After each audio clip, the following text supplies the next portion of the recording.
Hello there and welcome back to this video series on control systems.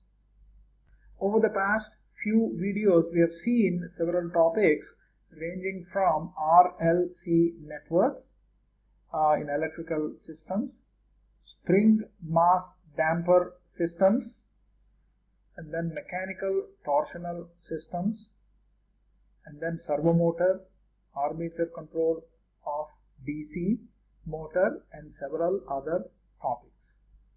In the course of these topics, we have seen that we can define what is called a transfer function for each of these systems, and depending on the configuration of the system, we can combine them into a block diagram.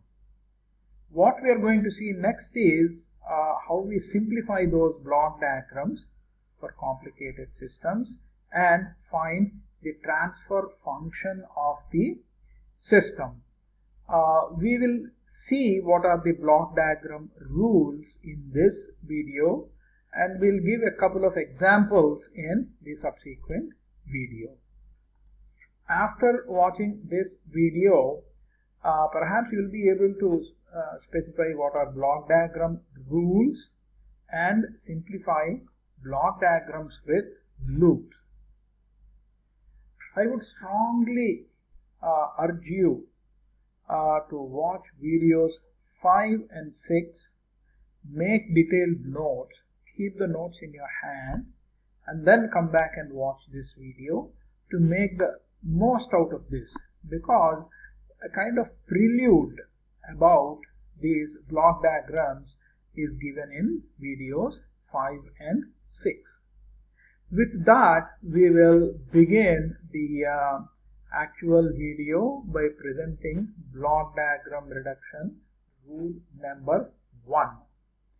Rule number 1 is when you have two blocks in series, you can actually multiply them together and put them into one block. So the two blocks reduce to one block.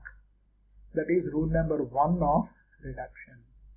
And what you may note in the course of these videos is that very many times this G1 within brackets S, G2 within brackets S, that within brackets S sometimes we omit, because when we know anyway that we are working in Laplace domain, there is no point carrying that in parenthesis S all through. So that is rule number 1. Okay, blocks in series are multiplied together. In the same lines, if we were to give an example, these are 3 blocks in series, and if you want to reduce them, you multiply them together. And when you multiply them together, you can see that 7 and 3, 21, 21 here they get cancelled. S plus 1 get cancelled, S and S get cancelled, and you are left with one block with input US, output YS, input US here, output YS here, with S plus 3 and S plus 2 in the denominator. But generally that is not preferable. Okay, do not prefer the pole 0 cancellations. Rule number 2 is that blocks in parallel are added together. You have 3 blocks, G2, G1, G3. G2 with positive sign, G1 with positive sign, G3 with negative sign. This whole block diagram you can reduce and substitute it with one block, G1 plus G2 minus G3. Why that minus is coming in? Because you have a minus there. So rule number 2 is blocks in parallel are added together. Rule number 3 is, before we go to rule number 3, let us look at a few names to this point from which you have 3 paths are going, one here, and one here. We call such a point as branch point, and this variable on the leftmost side is input, this YS is the output, and this is the summing point. Rule number 3 of reducing is simplifying feedback loop. This is a loop. You can see you are starting at the summing point, going through transfer function block, branch point, coming back, feedback path, and coming back to the summing point, starting here and coming back to the same point. So it is a loop. When you see such a loop, you can simplify it with a one block. That one block is GS in the numerator, 1 plus GS HS in the denominator. Okay. Again, you may see that this is the branch point and this is the summing point. The important aspect that you need to remember is if you have a negative sign in the feedback loop, you have a positive sign here. If you have a positive sign here, you will have a negative sign in the denominator here. You need to remember that very carefully. Then rule number 4, you can split branch points and summing point. For example, this B is split into B1 and B2. This S is split into S1 and S2. This B1 and B2 can be changed. B1 can be put here, B2 can be put here. Okay. Same case here, but you need to remember the sign. This G3 is going into a sector with negative sign, just as it is going here. So you can split branch points, you can split summing points. Okay. So this diagram and this diagram, they are equivalent, both equal to each other. The next two rules may be slightly confusing. Let us go slowly over them. You have a situation here where the branch point B is on the input side of G1. Anything that is on the left hand side of the block is input side, on the right hand side is the output side. B is on the left of the on the input side of G1, and we want to move it to a point that is after G1, that is on the output side, and yet carry the same signal US wherever it is going. You take a branch point here and it is going there into some other segment of the block diagram. It is connecting to some other block diagram or something like that. So we want to send the same US but from a point somewhere here, that is after the GS.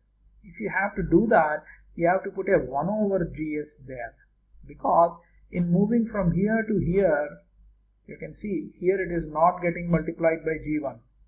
Here it is getting multiplied by G1. That extra G1, if you have to take it out, you need to put a 1 by G1S. So if you have to move a branch point from input side to the output side, it requires a reciprocal of TF block in the takeoff path. This is the takeoff path. This is the takeoff path. Before moving the branch point, the takeoff path is leading us to US, U of S.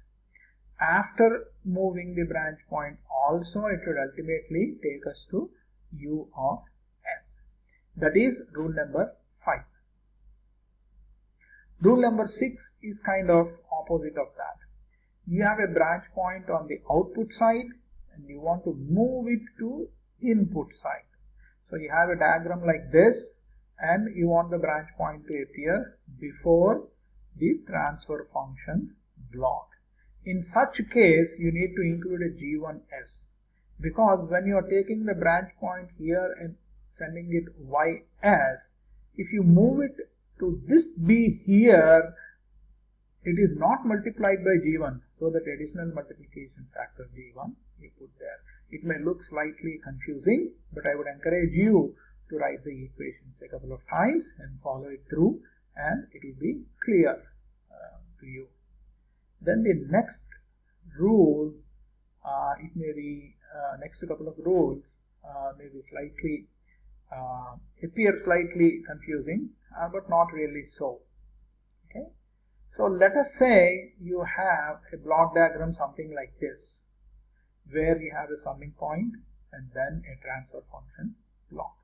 you can see very clearly that the signal here is xs plus w plus xs plus w, and y is x plus w multiplied by g. For whatever reason you want to move this summing point all the way up onto the output side. So you want GS to appear first and then summing point. Okay. In such case, you see that you need to put a G in the path of W. Carefully, if you see, you are summing up X and W and then multiplying them together. What you are doing here is you are multiplying them first and then adding. So when you move a summing point from here to here in the path of this W, you need to put a G there. Rule 7 is kind of reverse of that. You have a summing point on the output side of the transfer function block and you want to move it to a point somewhere here.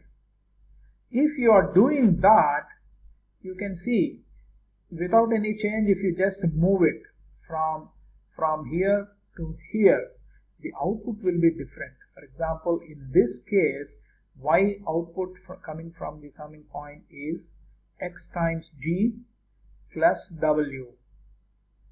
Okay, x times g is coming with a positive sign, w is coming with a positive sign. This is the output. If you merely move it out here, what will be the output? X plus w multiplied by g. This and this are different. If you want them to be the same, you need to do some little change. That change is given over here. Okay, so if you put a 1 over g here, x plus 1 w over g is the output here. That if you multiply it by g, you will get the same what is written over here, xg plus w. Okay, these rules become quite intuitive if you work through a few examples and then solve a couple of problems. I think we will close this video here. There are 7 rules of block diagram reduction. In fact, there are 8. We are going to say that. These rules are quite intuitive, and when we familiarize ourselves with mathematics behind, they are very easy. Okay. An added 8th rule is adjacent branch points may be swapped.